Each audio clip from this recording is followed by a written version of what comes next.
एक राजा अपनी प्रजा सहित हरिद्वार गया। उसके साथ में सब तरह के लोग थे। उनमें एक चमार भी था। उस चमार ने सोचा कि ये बनिए लोग बड़े चतुर होते हैं, ये अपनी बुद्धिमानी से धनी बन गए हैं। अगर हम भी उनकी बुद्धिमानी के अनुसार चले तो हम भी धनी बन जाए।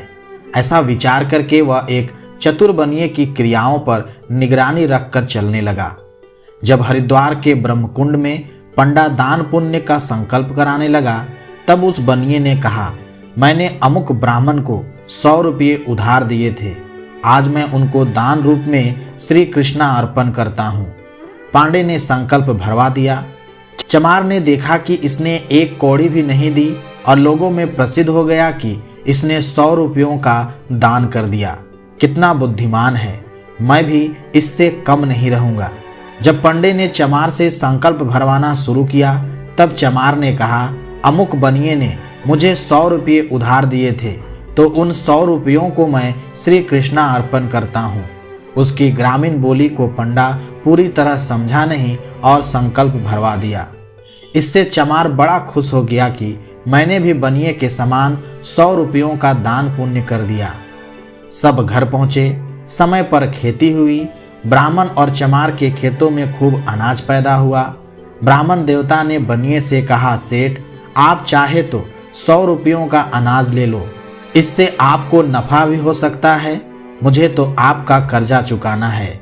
बनिए ने कहा, ब्राह्मण देवता, जब मैं हरिद्वार गया था तब मैंने आपको उधार दिए हुए 100 रुपये दान कर दिए। ब्राह्मण बोला, सेठ, मैंने आपसे 100 रुपये उधार लिए हैं, दान नहीं लिए, इसलिए इन रुपयों को मैं रखना नहीं चाहता, ब्याज सहित पूरा चुकाना चाहता हूँ। सेठ ने कहा, आप देना ही चाहते हैं तो अपनी बहन अथवा कन्या को दे सकते हैं। मैंने 100 रुपये भगवान के अर्पण कर दिए हैं, इसलिए मैं तो लूँगा नहीं। अब ब्राह्मण और क्या करता, वह अपने घर लौट गया। अब जिस बनिए से चमार ने 100 रुपये लिए थे, वह बनिया चमार के खेत में पहुंचा और बोला, लाओ मेरे रुपये, तुम्हारा अनाज हुआ है, 100 रुपयों का अनाज ही दे दो। चमार ने सुन रखा था कि ब्राह्मण के देने पर भी बनिए ने उससे रुपये नहीं लिए, अतः उसने सोचा कि मैंने भी संकल्प कर रखा है तो मेरे को रुपये क्यों देने पड़ेंगे।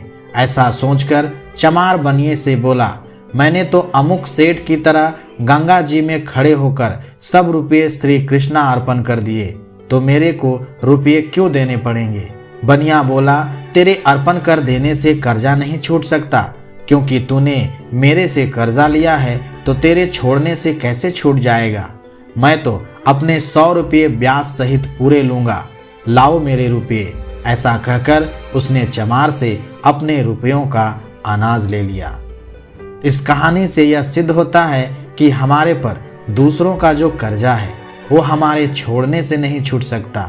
ऐसे ही हम शुभ कर्मों को तो भगवान के अर्पण करके उनके बंधन से छूट सकते हैं, पर अशुभ कर्मों का फल तो हमारे को भोगना ही पड़ेगा। इसलिए शुभ और अशुभ कर्मों में एक कायदा कानून नहीं है।